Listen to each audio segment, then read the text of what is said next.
Break पर एक बार फिर आपका स्वागत है। तो लगातार यहाँ पे हमने देखा है कि अलग अलग सेंटिमेंट बाजार को यहाँ पे असर डाल रहे हैं और कई ऐसे और मुद्दे भी हैं जिसपे हमने देखा है कि उसका असर इतना ज़ोरदार है कि बाजार उसमें तेज़ी से उतार चढ़ाव कर सकता है। जैसे रुपया इतना ज़्यादा कमज़ोर हुआ है, आरबीआई ने जो कदम उठाए, लेकिन रुपए की अगर चाल देखें सिर्फ 1 से 1.5 रुपये तक की मिली, इसके अलावा टस से मस नहीं हुआ। रुपए को मजबूत करने के लिए आरबीआई कुछ और कदम उठा रहा है और कदम पहले आपको अरविंद मायाराम की एक बाइट सुनवा देते हैं, उसके बाद आपको इन कदम का विश्लेषण भी करेंगे और आज के जो मेहमान हमारे साथ जुड़े हैं मोहित मोदी, उनसे भी जानेंगे कि रुपया और कितना कमज़ोर हो चुका है। पहले एक बार आपको अरविंद मायाराम की एक बाइट सुनाते हैं, उन्होंने क्या कहा इस पूरे मामले पर। The limit for overseas direct investment under the automatic route for all fresh ODI transactions have been reduced from 400% of the net worth of an Indian company to 100% of its net worth. The limit for remittances made by resident Indian individuals under the liberalized remittance scheme has been reduced from $200,000 per financial year per person to $75,000 per financial year. साथ ही आइए सुनते हैं कि अरविंद मायाराम ने gold imports को लेकर क्या कहा। किस स्थिति में गोल्ड इंपोर्ट्स हैं और ऐसे में कुछ और महत्वपूर्ण निर्णय संभव है क्या? Out of the imported gold, 80% can be given to domestic users of the designated kind, and 20% must go to the exporter. In other words, the next consignment which is imported into the country will only be permitted to the extent that the 20% of the earlier has been given to the exporters.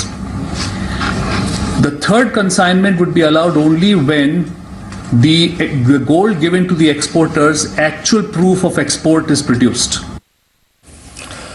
बिल्कुल, तो gold import को लेकर फिर से सख्ती बढ़ी है। मोहित मोदी इस बीच हमारे साथ जुड़े हैं जो कि डायरेक्टर इक्विटीज क्रिसिल रिसर्च के हैं। मोहित, आपसे बेहतर ये कोई नहीं समझ सकता कि गोल्ड इंपोर्ट और रुपए की गिरावट का कितना नुकसान इक्विटीज पे पड़ता है। अभी क्या आंकलन कर रहे हैं आप और आगे की सिचुएशन क्या लगती है? रुपया यहाँ पे रुकेगा, सरकार की जितनी कोशिशें हैं, और गोल्ड इंपोर्ट तो कम होता हुआ नजर नहीं आ रहा बल्कि दोगुना हो गया अप्रैल जून क्वार्टर्स के अंदर। तो आपकी राय इस पे?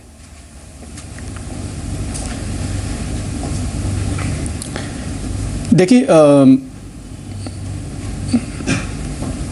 रुपये के बारे में जहाँ तक हमारा विचार है, क्रिसिल रिसर्च का अनुमान है कि रुपया थोड़ा स्ट्रॉन्ग हो सकता है by the end of this fiscal year, जो कि मार्च 2014 है। इसमें कुछ प्रमुख मुद्दे हैं। पहली बात तो कि हम जो इंपोर्ट कर रहे हैं, जिसमें कि गोल्ड का एक बहुत बड़ा कंस्टिट्यूएंट है, उसमें आरबीआई के जो अभी मेजर्स आए हैं उससे थोड़ा फ़र्क पड़ने की उम्मीद की जा सकती है। दूसरी बात ये भी है कि there are other baskets of import which are directly linked with our investment link sectors. For example, हम लोग बहुत सारे पावर इक्विपमेंट्स इंपोर्ट करते हैं, हम इलेक्ट्रॉनिक्स इंपोर्ट करते हैं एज ए कंट्री। अगर हम तो इस इंपोर्ट को रोकने के दो तरीके हो सकते हैं। या तो आप डोमेस्टिक कंजम्पशन को बंद करें, जो कि थोड़ा डिफ़िकल्ट लग रहा है, या फिर आप डोमेस्टिकली उसको इन्वेस्टमेंट लिंक सेक्टर्स को आप प्रोत्साहन दें और उससे उनमें प्रोडक्शन बढ़ाने की उम्मीद करें।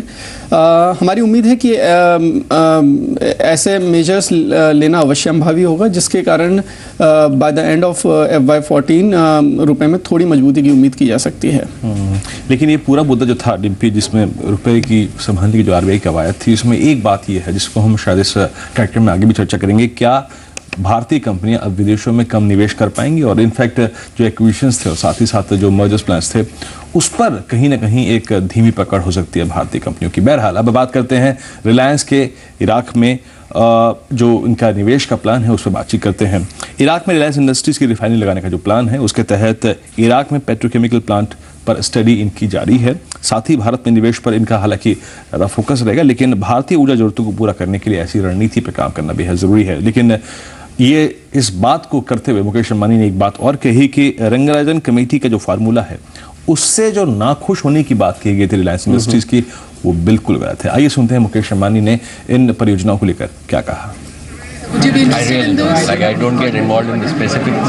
Right, but overall, I mean, the assets interest you, resources in Iraq interest you, investment in Iraq. Resources anywhere in the world interest us.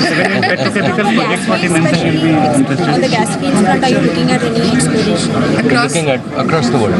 Like, as India is energy short, we will, as the minister said, Right. we're going to import 90% of our energy. Right. Either we find maximum energy here, or we look all around the world and figure out what's the best for us and our people. Are you looking at setting up a petrochemical unit in Iraq? We're looking at, we will see. We have not yet made up our mind. We're studying at the present time. तो मुकेश अंबानी की अगर पूरी bite को अपने सुना हो तो उसमें दो हिस्से काफ़ी अहमियत रखते हैं। पहला तो भारत में ऊर्जा की कमी है, इसके लिए इसकी ज़रूरत है वो इंपोर्ट के ज़रिए या फिर वहाँ पे एक्विजिशंस के ज़रिए। और दूसरा, रिलायंस इंडस्ट्रीज हमेशा से ही कारोबार विस्तार, ग्लोबली कारोबार विस्तार पे ज़्यादा फोकस रखती है और ये बात फिर से उन्होंने दोहराई है। तो ये दूसरा हिस्सा ज़्यादा अहमियत रखता है। अभिजीत पॉल भी इस बीच हमारे साथ जुड़ चुके हैं, उनसे एक टेक्निकल एक व्यू लेते हैं। साथ ही क्रिसिल के तो मोहित मोदी हमारे साथ बने हुए हैं। अभिजीत, मैं निफ्टी पे बाद में पूछूंगा, लेकिन पहले रिलायंस पे पूछना चाहता हूं कि रिलायंस इस खबर के बाद आपको कुछ ठीक लग रहा है? ये पहले एक सोल इंडिकेटर हुआ करता था आज से 1-1.5 महीना पहले जब बाजार को चला रहा था, लेकिन अब ये मार्केट के साथ जुड़ गया है। रिलायंस पर आपका व्यू क्या है? Well, the overall view for the stock is actually bullish in nature because the stock has underperformed for quite some time. Yes, it has been within a wide range and it has, moved into a trading stock more than a stock which we used to know that you can buy and hold for a long term. But the kind of returns the stock has given over a year or more than that is not actually that much. But overall, from here on, taking a call on RIL has to be a little, longish in nature than a very short-term one. So I'll maintain my overall, view on the stock that one should look to accumulate into the stock for a slightly higher time frame. चलिए, ये थी बात की रिलायंस की, लेकिन पीते कारोबार क्षेत्र में हमने टाटा स्टील में, टाटा मोटर्स में काफ़ी शानदार देखा है। हम बात करेंगे मेटल्स की और साथ ही साथ ऑटो स्पेस की। एक छोटा सा ब्रेक लेकर तुरंत हाजिर होते हैं।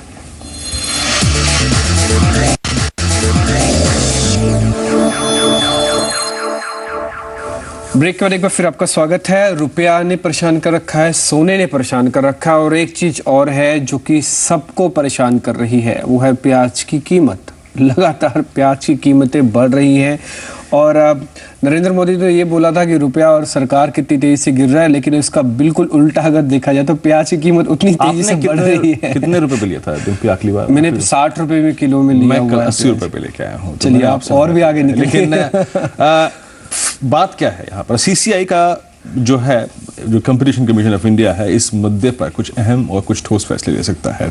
सीसीआई कर सकता है कार्टेलाइजेशन की जांच, और सीसीआई को, कंपटीशन कमीशन ऑफ इंडिया को, प्याज में कार्टेलाइजेशन और जमाखोरी के कुछ संदेह मिले हैं और सीसीआई ने अभी और औपचारिक जांच शुरू नहीं की है। हालांकि शुरुआती सबूत मिलने के बाद सीसीआई जांच करेगा। प्याज की रिटेल कीमतें इस वक्त 80 रुपए प्रति किलो तक हैं। तो ये एक मुद्दा जिससे आम जनता, चाहे वो कोई भी हो, कोई भी तबका हो, वो इस पर काफ़ी प्रभावित हो रही है और सीसीआई इस संदर्भ में कुछ महत्वपूर्ण निर्णय ले सकता है। और एक और खबर डिम्पी, एलआईसी को लेकर।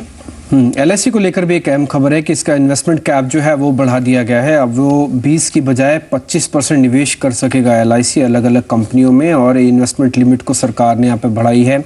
दो खास मेहमान हमारे साथ बने हुए हैं, मोहित मोदी और साथ ही अभिजीत पॉल। अभिजीत से हम टेक्निकली मार्केट्स के बारे में समझ रहे हैं और फंडामेंटल व्यू मोहित से ले रहे हैं। मोहित, 2-3 खबरें और भी हैं मार्केट्स में जिसका असर काफ़ी है। जैसे रुपए के बारे में हम आपसे बातचीत कर ही चुके हैं, लेकिन वैल्यूएशन फ्रंट पे कई बार इस तरह की गिरावट, अच्छी कॉल भी मिल जाती है कि जहां पर वैल्यूएशन फ्रंट पे कुछ शेयर अच्छे लगने लगते हैं। आपका हाउस इस समय किस रिपोर्ट पे ज़्यादा फोकस कर रहा हो ना बाय साइड? देखिए, अभी हमने मिड कैप सेगमेंट में on the consumer story we have initiated coverage on Cera sanitary ware. Cera sanitary ware को हमने फंडामेंटली 4/5 या सुपीरियर फंडामेंटल्स ग्रेड दिया है और उसका फेयर वैल्यू हमारे हिसाब से 615 रुपये के करीब आता है। उस सेरा सैनिटरी, ये एक ऐसी इंडस्ट्री है जिसमें अनऑर्गेनाइज्ड टू ऑर्गेनाइज्ड मूवमेंट बहुत तेज़ी से देखने को मिला है पिछले कुछ सालों में, और उसका प्रमुख फ़ायदा सेरा सैनिटरी वेयर को हुआ है। दूसरे जो प्लेयर्स हैं जैसे कि HSIL और पेरीवेयर रोका, उनको भी फ़ायदा हुआ है इस चीज़ का। दूसरी बात ये भी है कि इस इंडस्ट्री में अभी भी there is a lot of import which is essentially turning towards a brand play.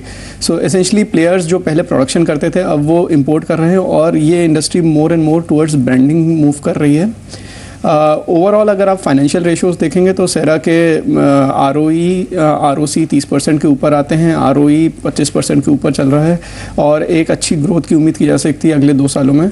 सो इस हिसाब से हमारा फेयर वैल्यू 615 रुपये आता है DCF के हिसाब से. चलिए, तो क्रिसिल की राय यहाँ पे सेरा सैनिटरी पर बाकी है, 518 पे काउंटर कारोबार कर रहा है.